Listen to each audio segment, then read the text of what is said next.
Okay, so you would have already had a chance to watch the fodder painting videos where we paint on our watercolor paint to create the leaves or green elements that we're going to use in our Hullabaloo hoop and your 2D flowers. We're going to make 3D flowers using the coffee filters, and we're going to flesh out and embellish our finished piece with some flat flowers where there's areas where there's gaps. So you've got that drying in the background. Now you're going to get ready to do some coffee filter painting. So before we get started on making coffee filter flower prints on our jelly plate, I will give you an example of some of them. So this one I had some white gesso and red, yellow, and blue, or it looks like maybe magenta, yellow, and blue, and I kind of made a swirl pattern and pressed. I really like that. That'll be really nice for some flowers like roses. I wanted some tie-dye prints as well.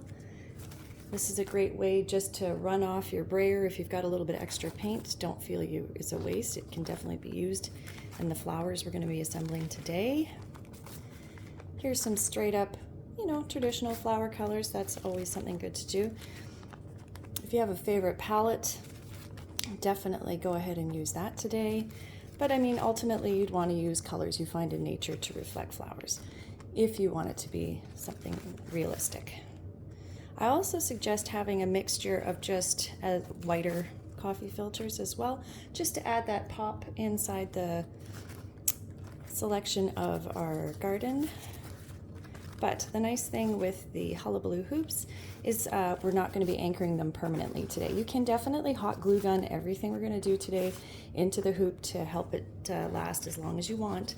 But what I am showing you today is more of a rough assembly one so that you can take it apart and remake. Sometimes it's just nice to have a piece of art in the house that's more process orientated, that you're not necessarily having to start from paint again, but rearranging your little secret flower garden on your wall can definitely be a nice relaxing process, low stress, and stimulates feelings of inner beauty. So yeah, these are just my collection. You can make quite a few in a batch, so prepare to have a lot.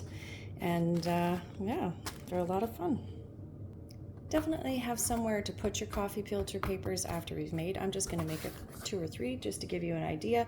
You can definitely pause and then make 20 if you want, but it's a really simple process, so I feel like we don't need a whole long tutorial. I am going to put paint right on the jelly plate. That I will tell you right up. I'm not going to be precious about it or try to have any specific aims. This is more about fun. If you decide to make one of these and you're trying to match something you've got in your living room or your house, absolutely. Take some time, spend some energy on thinking of what colors would complement or contrast or, add or take away.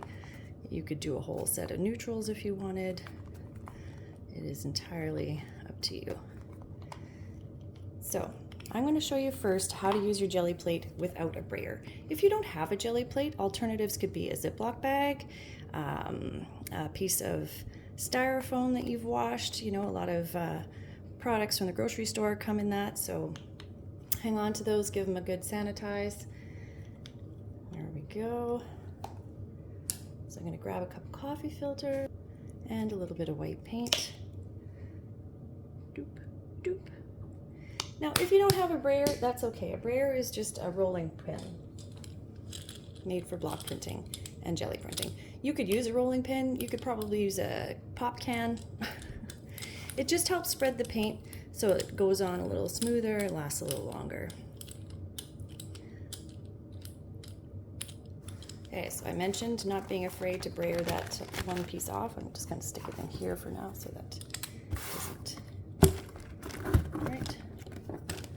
There we go.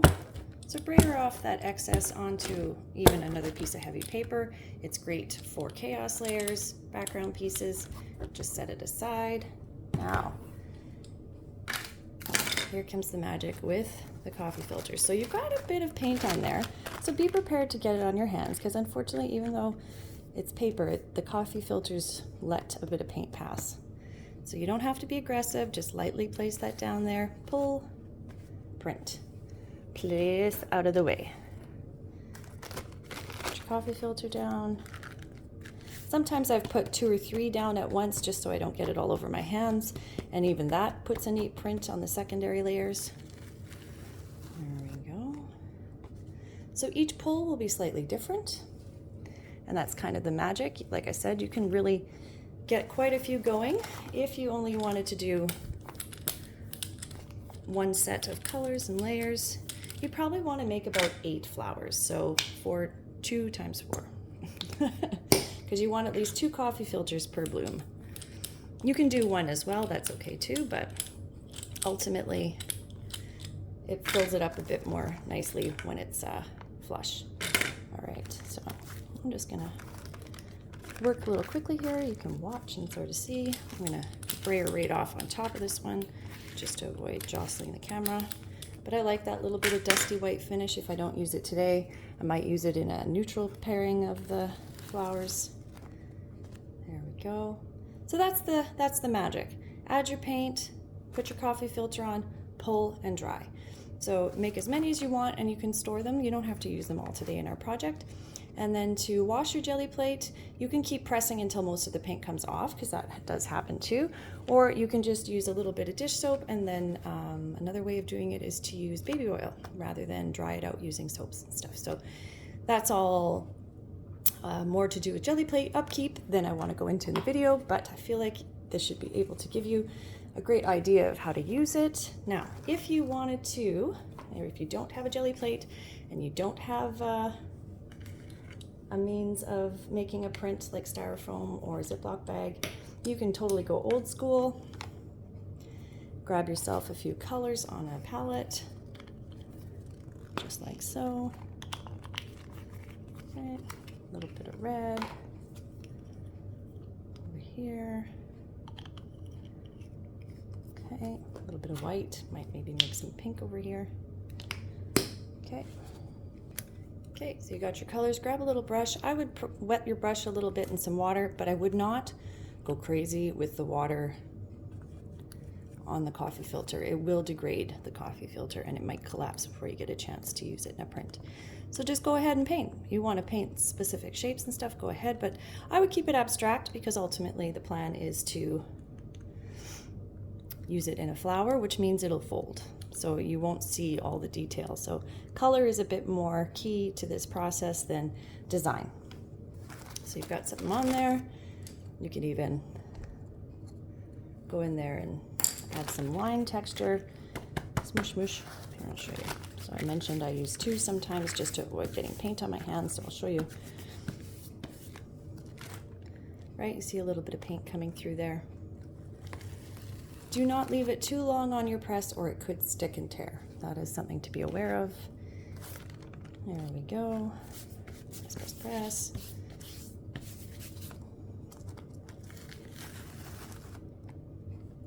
Pull, pull, pull. Perfect. And then you can let them dry, flip them over and do it on the back side. Like, there are lots of options if you really wanted to have a session with your jelly plate and just really max out all of the artsy joy. There you go, 2 ways to make your paper coffee filter flowers. So now we're just kind of pulling off the excess, which is great.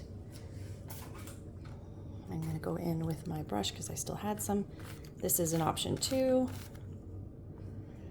You know me.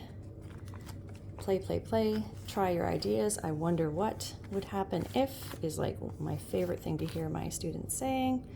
Please try it out. Play. There's no right or wrong way, especially with flowers. I mean, flowers are truly unique, especially as sources of inspiration. What happens when I do this, right? You can use acrylic ink. There are all sorts of ways. You could definitely spend a day just painting coffee filters and have yourself a really good stash to play with. All right, so let those dry and then you can move on to assembly.